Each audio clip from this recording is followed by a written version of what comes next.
The Enigmatic Disappearance of Diane, a Dark Mystery. Chapter 1, The Vanishing. The small town of Millbrook had always been a quiet place where nothing much ever happened. That was, until the night Diane Hartley vanished without a trace. It was a crisp autumn evening, the kind where fallen leaves crunch underfoot and the air carries a hint of wood smoke. Diane, a beloved high school teacher, had been walking home from a late faculty meeting. She never made it to her front door. Detective Sarah Reeves stood at the edge of Oakwood Park, her breath visible in the chilly air. It had been 48 hours since Diane was last seen, and the initial search had turned up nothing. Uh, Sarah's gut told her this wasn't a simple case of someone leaving town on a whim. Something darker lurked beneath the surface of this disappearance. Any signs of struggle? Sarah asked, turning to her partner, Detective Mike Bronson. Mike shook his head, his weathered face creased with concern. Nothing. It's like she just evaporated into thin air. No footprints, no dropped belongings, not even a scuff mark on the path. Sarah frowned, her eyes scanning the park's shadowy tree line. The lack of evidence was unsettling. In her 15 years on the force, she'd never encountered a case quite like this. What about her phone? Any activity? Dead since the night she disappeared, Mike replied. Last ping was near here, around 9:30 p.m. After that, nothing. As they stood there, the wind picked up, rustling through the trees and sending a shiver down Sarah's spine. She couldn't shake the feeling that they were being watched, that somewhere in the gathering darkness, answers were hiding just out of reach. We need to dig deeper into Diane's life, Sarah said, her voice low and determined. Everyone has secrets. Maybe hers hold the key to her disappearance. Mike nodded. I'll start with her colleagues at the high school. Someone must know something we don't. As they turned to leave the park, a twig snapped in the distance. Both detectives whirled around, hands instinctively moving to their holsters, but there was nothing there, just the encroaching night and the whisper of leaves in the wind. Sarah couldn't shake the feeling that this case would change everything, not just for Diane and her loved ones, but for the entire town of Millbrook. Little did she know, the enigma of Diane's disappearance was about to unravel a web of secrets that would shake the community to its core. Chapter 2, Beneath the Surface. The next morning, Detective Sarah Reeves stood in front of Millbrook High School, its red brick facade stark against the gray, overcast sky. As she climbed the steps, a sense of unease crept over her. This place, once a symbol of community and learning, now harbored secrets that could unravel the mystery of Diane Hartley's disappearance. Principal Marcus Thorne greeted her at the entrance, his face tight with concern. Detective Reeves, thank you for coming. This whole situation, it's devastating for our school community. Sarah nodded, studying the man's expression. I understand, Mr. Thorne. We're doing everything we can to find Diane. I was hoping to speak with some of her colleagues, get a sense of her life here at the school. As they walked through the hallways, Sarah noticed the subdued atmosphere. Students whispered in hushed tones, and teachers wore looks of worry and fatigue. Diane's absence was palpable, a void that seemed to consume the air around them. Their first stop was the teacher's lounge. Inside, a group of educators sat in tense silence, their eyes shifting towards Sarah as she entered.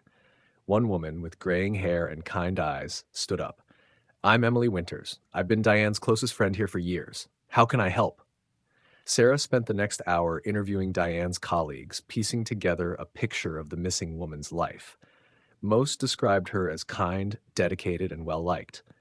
But as the conversations progressed, Sarah sensed an undercurrent of something else, a tension that went beyond the stress of a missing coworker. It was a casual comment from a young math teacher that caught Sarah's attention. Diane seemed different these past few weeks, distracted, maybe even scared. I asked her about it once, but she just brushed it off. Sarah's instincts sharpened. Scared? Did she mention why? The teacher shook his head. No, but there was this one time. I saw her arguing with someone in the parking lot after school, a man I didn't recognize. It looked pretty intense.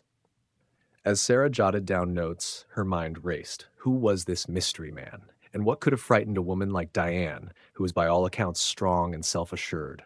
Leaving the school, Sarah couldn't shake the feeling that she'd only scratched the surface. The image of Diane, respected teacher by day, harboring unknown fears by night, haunted her. What secrets lay buried beneath the veneer of this small-town life? Her phone buzzed. A message from Mike. Found something at Diane's house. You need to see this. Sarah quickened her pace, her heart pounding. As she drove to Diane's residence, the sky darkened, and a light rain began to fall. With each step forward in the investigation, it felt as though they were descending further into a labyrinth of secrets and lies. And somewhere in that maze, the truth about Diane's disappearance was waiting to be uncovered. Chapter 3, Whispers in the Dark. Detective Sarah Reeves pulled up to Diane Hartley's modest suburban home, the rhythmic pitter-patter of rain against her windshield matching the quickened beat of her heart. Mike's cryptic message had left her on edge, her mind racing with dark possibilities. As she stepped out of the car, the damp air clung to her skin, an oppressive weight for the ominous task ahead. Mike met her at the door, his face grave. "You're not going to believe this, Sarah," he said, leading her inside. The house was as they had left it earlier, but now a palpable tension lingered in the air, as if the very walls were holding back secrets. In Diane's study, Mike pointed to the computer. "I managed to bypass her password. You need to see her email history." Sarah leaned in, her eyes quickly scanning the screen. What she saw made her blood run cold. A series of threatening emails, dating back several months, filled the inbox. The sender's address was anonymous, but the content was unmistakably menacing. "I know what you did," read one. "You can't hide the truth forever," said another. Each message grew more threatening, culminating in a final warning sent just days before Diane's disappearance. "Time's up. Face the consequences or disappear." Sarah's mind raced. My God, Mike. She was being blackmailed. But for what? Mike shook his head, frustration and concern written across his face. "I don't know, but there's more. Check the bottom drawer of her desk." With trembling hands, Sarah pulled open the drawer. Inside, she found a small, leather-bound journal. Flipping through its pages, her eyes widened. The journal was filled with cryptic notes, unfamiliar names, and what appeared to be coded messages. What the hell was Diane involved in? Sarah muttered, more to herself than to Mike. The image of Diane as a respected high school teacher was crumbling, revealing a woman entangled in secrets dark enough to warrant threats, and possibly even her disappearance. As they continued their search of the house, a sudden noise from upstairs made them both freeze. It was faint but unmistakable, the creak of a floorboard. Sarah and Mike exchanged glances, hands instinctively moving to their weapons. Silently, they crept up the stairs, the old wood groaning under their weight. The hallway was dark, shadows dancing on the walls with each flash of lightning outside. Sarah's heart pounded as they approached the master bedroom, its door slightly ajar. With a nod to Mike, Sarah pushed the door open, her gun at the ready. The room appeared empty, but the open window, its curtains billowing in the wind, told a different story. Someone had been here, and they had just missed them. As they searched the room for more clues, Sarah's phone buzzed. It was a text from an unknown number. "Stop digging, or you'll be next." She showed it to Mike, whose face paled. "Looks like we've stirred up a hornet's nest," he said grimly. Sarah nodded, her resolve hardening. "Whoever took Diane, whatever she was involved in, it's bigger than we thought, and now they know we're on to them." She glanced out the window into the stormy night. Somewhere out there, Diane was either hiding or being held against her will, and now Sarah and Mike were tangled in the same dangerous web. As they left the house, Sarah couldn't shake the feeling of being watched. The quiet suburban street suddenly felt sinister, every shadow potentially hiding a threat. She knew one thing for sure. The investigation had taken a dangerous turn. They weren't just searching for a missing person anymore. They were unraveling a conspiracy that someone was willing to kill to keep hidden. With one last look at Diane's house, Sarah made a silent promise. She would uncover the truth, no matter the cost. As the rain continued to fall, washing away traces of evidence, Sarah and Mike drove off into the night, unaware that their every move was being closely monitored by unseen eyes. Chapter 4: The Hidden Truth. The next morning, Detective Sarah Reeves sat at her desk, surrounded by a sea of papers and photographs. The threatening emails and cryptic journal entries from Diane's home were spread out before her, each piece a potential key to unraveling the mystery. As she pored over the evidence, the weight of the previous night's events pressed heavily on her mind. A knock on her office door jolted her from her concentration. Mike entered, his face etched with concern. "Sarah, we've got a problem," he said in a low voice. "I ran those names from Diane's journal through the database. 3 of them are connected to cold cases from the last decade. Unsolved murders." A chill ran down Sarah's spine. "Murders? Are you saying Diane might be involved in?" She trailed off, unable to finish the thought. Mike shook his head, uncertainty clouding his expression. "I don't know, but it's clear she knew something. Something dangerous." As they discussed the implications, Sarah's phone buzzed. Another text from the unknown number. "Last warning, walk away now." She showed it to Mike, her jaw tightening. "They're scared. We must be getting close to something big." Suddenly, commotion erupted outside the office. Rushing out, they found a disheveled man being restrained by 2 officers. "I need to speak to someone about Diane Hartley," he shouted, his eyes wide with desperation. Sarah approached cautiously. "I'm Detective Reeves. Who are you?" The man's wild gaze settled on hers, a mixture of fear and relief flashing across his face. "My name is James. James Corbett. I, I, I used to work with Diane. There's something you need to know."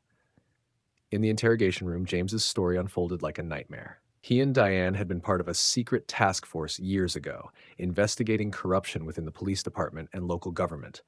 They had uncovered a web of bribery, extortion, and murder that reached the highest levels of power in the city.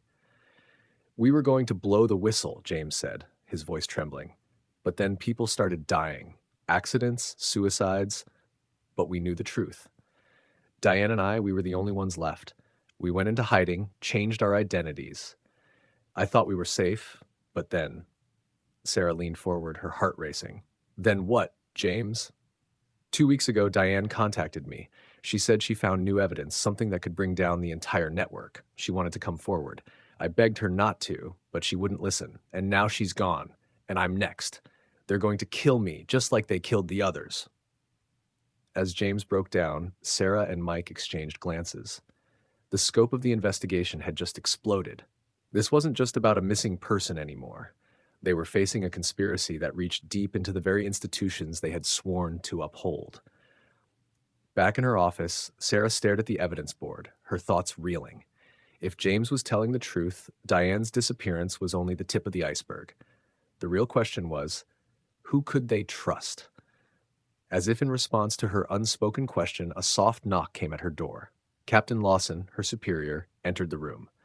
"Reeves, I need to speak with you, alone." The look in his eyes sent a chill through her. It was a look she had never seen before, a mix of fear and resignation. Mike exited the room, closing the door quietly behind him. Sarah felt a sense of foreboding settle over her. Whatever the captain was about to reveal, she knew it would change everything. The truth was finally emerging, but at what cost? Captain Lawson took a deep breath, his usual confident demeanor unraveling. "Detective Reeves, what I'm about to tell you, it goes deeper than you could possibly imagine, and it started long before Diane Hartley disappeared." As the captain began to speak, Sarah felt the ground shift beneath her. The truth was indeed coming to light, but it was darker and more terrifying than she had ever imagined. Somewhere out there, Diane Hartley held the key to it all. Chapter 5: Unraveling the Mystery. Detective Sarah Reeves stood by her office window, her mind reeling from the weight of Captain Lawson's revelations. The corruption ran far deeper than she could have imagined, a festering wound at the heart of the city she had sworn to protect. The captain's words echoed in her head, painting a picture of a vast conspiracy that had claimed countless lives, including, potentially, Diane Hartley's. "We've been compromised for years," Lawson had confessed, his voice barely above a whisper. "Judges, politicians, even some of our own, they've got their fingers in everything. Drugs, human trafficking, you name it. Diane, she was close to exposing it all." Sarah turned back to her desk, her eyes scanning the evidence board. Everything looked different now. The threatening emails, the cold cases, James Corbett's desperate confession, it all pointed to a truth so monstrous it threatened to overwhelm her. A soft knock on the door broke her reverie. Mike entered, his face grim. "Sarah, we've got a problem. James Corbett is dead." The words hit her like a physical blow. "What? How?" she demanded. "Apparent suicide in his holding cell," Mike said, disgust in his voice. "But given what we know now—" It wasn't suicide, Sarah finished, her voice hard. They both knew they were dealing with people who would stop at nothing to keep their secrets buried. The question was how many more would die before it was over. As they debated their next move, Sarah's phone buzzed. Another text from the unknown number. You're in too deep. Meet at the old foundry. 1 hour. Come alone or Diane dies. Sarah's heart raced. This was it, the moment of truth. I have to go, she told Mike, showing him the message. His eyes widened in alarm. Sarah, no, it's too dangerous. We need to call for backup, set up a perimeter. No, she interrupted, her voice firm. We don't know who we can trust. If I don't go alone, Diane is dead. I have to take this chance. An hour later, Sarah stood at the entrance of the abandoned foundry, her hand resting on her holstered weapon. The air was thick with tension, the scent of rust and decay clinging to everything. As she stepped inside, her footsteps echoed in the vast, empty space. Every decision she had made led her here. Detective Reeves, a voice called out from the shadows. I'm glad you could join us. A figure stepped into the dim light, a face Sarah recognized from countless press conferences and charity events. Mayor Richard Blackwood, the man who had run on a platform of cleaning up the city. Where's Diane? Sarah demanded, her voice steady despite the shock that coursed through her veins. The mayor's lips curled into a cruel smile. Oh, she's here, along with some other guests who are very eager to meet you. From the darkness, more familiar faces emerged. Judge Harrison, Police Commissioner Owens, and the city's most prominent philanthropist, Elena Vasquez. And there, bound and gagged but very much alive, was Diane Hartley. Her eyes were wide, filled with a mixture of fear and desperate hope. You see, Detective, Mayor Blackwood continued, Diane here made a grave mistake. She thought she could bring down an empire built over decades with a few documents and a misplaced sense of justice. But what she, and now you, fail to understand is that we are the justice in this city. We decide what's right and wrong. Sarah's mind raced as she assessed the situation. She was outnumbered, outgunned, and standing in the heart of the viper's nest. But she also knew this was her only chance to end it, to bring the truth to light. You're wrong, Sarah said, her voice ringing out in the cold, damp air. You're not justice. You're the cancer that's been killing this city, and it ends today. With lightning speed, she drew her weapon. But before she could take aim, a sharp pain exploded in her shoulder. She stumbled, her vision blurring, and realized too late that someone had been waiting in her blind spot. As darkness closed in around her, Sarah locked eyes with Diane. In that brief moment, a silent understanding passed between them. Whatever happened next, the truth was out. The real battle was only beginning. The last thing Sarah heard before losing consciousness was Mayor Blackwood's voice, tinged with a mix of admiration and regret. I do wish things could have been different, Detective Reeves. You would have made a valuable addition to our little family. As Sarah's world faded to black, the true depth of the conspiracy revealed itself. The game had changed, and the stakes were higher than ever. Diane's disappearance had opened a Pandora's box, and closing it would require more than just one determined detective. It would take a reckoning, a fight for the very soul of the city. Chapter 6: The Reckoning. Sarah Reeves awoke to the sound of dripping water and the acrid smell of damp concrete. Her head throbbed and her shoulder burned where she'd been shot. As her eyes adjusted to the dim light, she realized she was in some sort of underground chamber, likely beneath the old foundry. Detective Reeves, a familiar voice called out. Sarah turned to see Diane Hartley, no longer bound but looking worse for wear, huddled in a corner. I'm so sorry, Diane whispered, her voice cracking. I never meant for any of this to happen. Sarah struggled to sit up, wincing from the pain. Diane, we don't have much time. Tell me everything you know. In hushed tones, Diane revealed the full extent of the conspiracy she had uncovered, a web of corruption stretching back decades, implicating not just local officials but reaching into the highest echelons of state government. They call themselves the architects, Diane explained. They've been shaping this city and state to their will for years, but I found proof, irrefutable evidence of their crimes. It's all on a hard drive hidden in my apartment. Sarah's mind raced. If they could get that hard drive, they might have a chance to bring down the entire network. But first, they had to escape. As if reading her thoughts, the heavy metal door to their makeshift cell creaked open. To their surprise, it was Mike who entered, his face a mask of concern and determination. "We don't have much time," he said urgently. "I've been working undercover for the FBI for months, trying to infiltrate the architects. When you went missing, I had to move up our timeline." Relief surged through Sarah, followed by guilt for ever doubting her partner. As Mike helped them to their feet, he explained the situation. "The feds are moving in as we speak, but Mayor Blackwood and a few others are trying to flee. We need to stop them and secure that hard drive."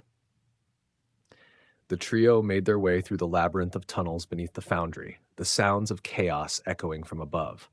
As they emerged into the main chamber, they were met with a scene of pandemonium.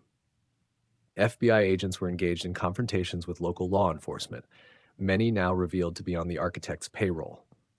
In the midst of the melee, Sarah spotted Mayor Blackwood and Judge Harrison making a break for a side exit. "There!" she shouted, and they gave chase.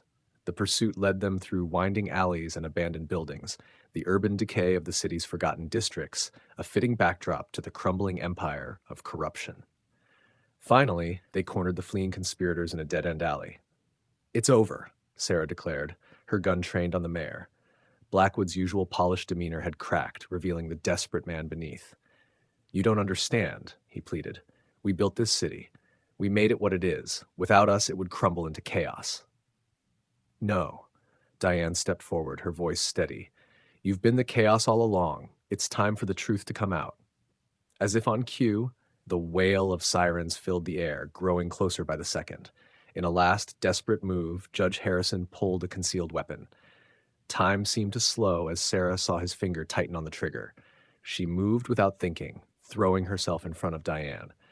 The shot rang out, but it was Blackwood who cried out in pain. In the confusion, Harrison had missed his intended target, hitting his co-conspirator instead. Moments later, the alley swarmed with FBI agents. As Blackwood and Harrison were led away in handcuffs, Sarah turned to Diane. "It's not over yet. We need to get that hard drive." Diane nodded, a spark of hope in her eyes for the first time in months. The next few days passed in a blur of activity. The hard drive was recovered, its contents sending shockwaves through the city and beyond. Arrests were made at all levels of government and law enforcement.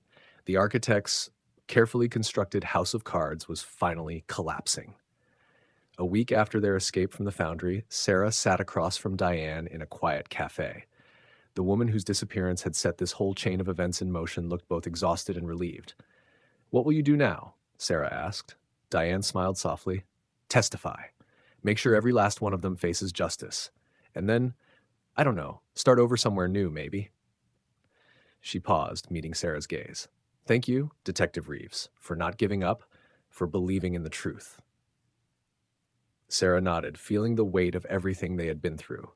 The truth has a way of coming out, no matter how deep it's buried. As they sat in companionable silence, Sarah reflected on the journey that had brought them to this moment. The enigmatic disappearance of Diane had been solved, but its repercussions would be felt for years to come. Outside the cafe window, the city bustled with life, its citizens unaware of how close they had come to losing everything to the corruption that had festered at its core. But thanks to the courage of a few individuals who refused to look away from injustice, a new day was dawning. The architects had fallen, and in their place there was now a chance for true justice and transparency to take root. As Sarah watched Diane leave the cafe, disappearing once more into the crowd, she knew that their work was far from over. The mystery had been solved, but the real challenge, rebuilding a city on a foundation of truth and justice, was just beginning, and Sarah Reeves was ready to face it head on. Thanks for watching. If you enjoyed the video, please subscribe and help grow the channel. Your support means a lot and helps us keep bringing you more content.